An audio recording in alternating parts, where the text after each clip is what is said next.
আমার প্রিয়জনেরা, প্রভু যীশু আপনাদের অপরিসীম ভালোবাসেন।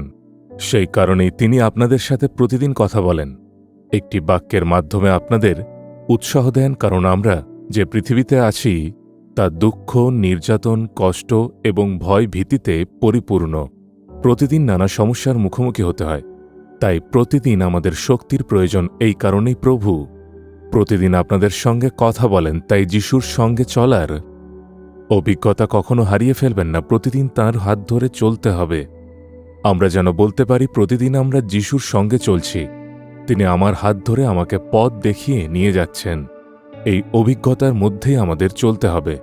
আপনি যদি একদিনও তার সঙ্গে না চলেন, তবে তার প্রভাব আপনার জীবনে পড়বে।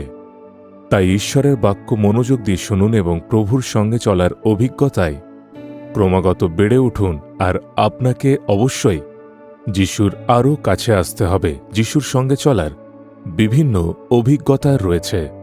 হয়তো যিশু আপনার সামনে সামনে চলছেন আর আপনি তাকে অনেক দূর থেকে অনুসরণ করছেন। কেউ যদি জিজ্ঞাসা করেন আর আপনি তাদের বলতে পারেন, প্রভু যিশু আমার সামনে হাঁটছেন আর আমি তার পিছনে চলছি, এটাও যিশুর সঙ্গে চলা। কিন্তু যদি এমন হয় প্রভু যিশু একদিকে চলছেন আর আপনি অন্যদিকে যাচ্ছেন, তবু হয়তো বলছেন, প্রভু যিশু ওদিকে আছেন, আমিও তাঁর সঙ্গে চলছি। কিন্তু একবার ভেবে দেখুন, প্রভু যিশুর হাত ধরে তাঁর একেবারে পাশে চলার অভিজ্ঞতা কত সুন্দর। তখন আপনিও বলতে পারবেন, যিশু আর আমি খুব কাছাকাছি আছি। এটাই ঈশ্বরের সঙ্গে ঘনিষ্ঠভাবে চলা। আমি তার হাত ধরে তার একেবারে কাছে থেকে চলছি। এখন বলুন, এই অভিজ্ঞতাগুলোর মধ্যে কোনটি আপনার জীবনে রয়েছে? আপনি কি অনেক দূর থেকে তার পিছনে চলছেন, নাকি তাঁর পাশ থেকেও দূরত্ব বজায় রেখে চলছেন, নাকি তাঁর হাত ধরে খুব কাছাকাছি চলছেন? একবার নিজের জীবন পরীক্ষা করে দেখুন যে আপনি সত্যিই তার কাছে আছেন। যখন তার সঙ্গে আপনার সহভাগিতা ঠিক থাকে না, তখন দূরত্ব তৈরি হয়। আর যখন সেই সহভাগিতা পরিপূর্ণ হয়, তখন ঘনিষ্ঠতা আসে। তাই কখনো তার কাছ থেকে দূরে সরে যাবেন না, বরং সবসময় নিজের জীবনের পরীক্ষা করুন যেন আপনি তার খুব কাছে থাকতে পারেন। এই কারণেই আপনাদের বলা হয়, সকালেই ঘুম থেকে উঠে বাইবেল পড়ুন, প্রার্থনা করুন এবং প্রভুর সঙ্গে খোলামেলা কথা বলুন। আপনি যদি সামান্য ফাঁক রাখেন, সেই ফাঁক ধীরে ধীরে বড় হতে পারে। আমরা যেন কখনো এমন না হই।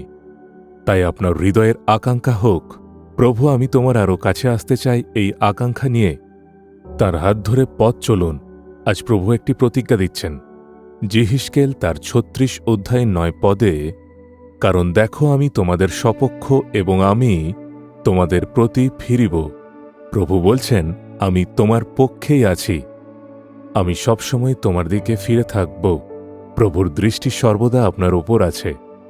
তিনি বলেন, আমি তোমার সপক্ষ। হয়তো আপনি ভাবছেন, আমার পক্ষে কে আছে? বাড়িতে সবাই আমার বিরুদ্ধে, কর্মস্থলে সবাই আমার বিরুদ্ধে, প্রতিবেশীরাও সবাই আমার বিরুদ্ধে আছে। কেউ আমার পাশে নেই, কেউ আমার সঙ্গে কথা বলে না, কেউ আমাকে সমর্থন করে না। কিন্তু প্রভু বলছেন, আমি তোমার পক্ষেই আছি। এসো আমার সন্তান, আমি তো তোমার পাশে আছি। অন্যেরা যদি আপনার পাশে নাও থাকে তাতে কি হয়েছে? মানুষের দিকে তাকিয়ে কেন বলছেন সবাই আমার বিরুদ্ধে? কেউ আমার সঙ্গে কথা বলে না, কেউ আমাকে সমর্থন করে না।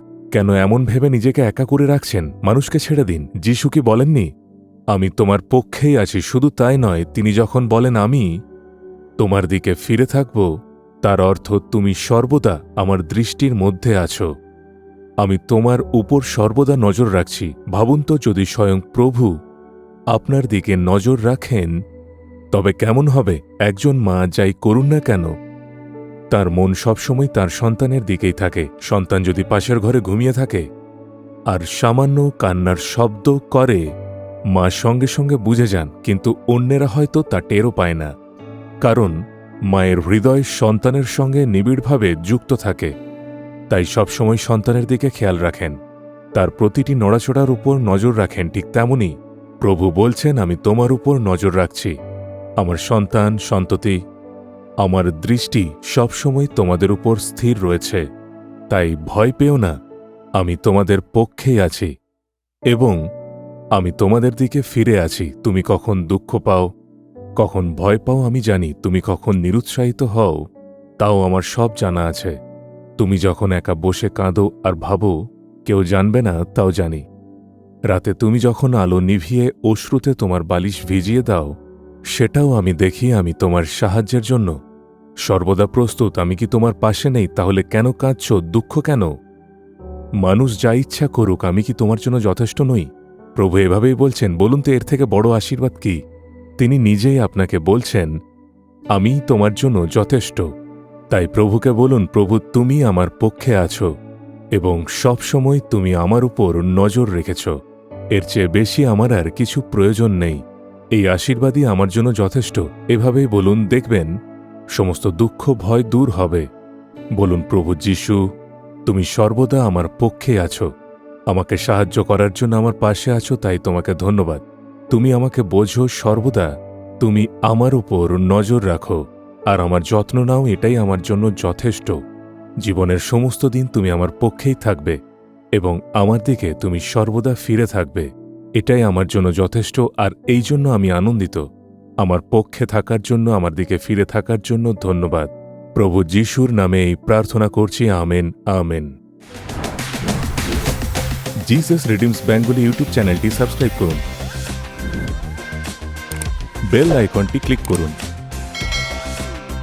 আমাদের প্রতিদিনের নতুন প্রোগ্রাম সম্পর্কে আপডেট পেতে।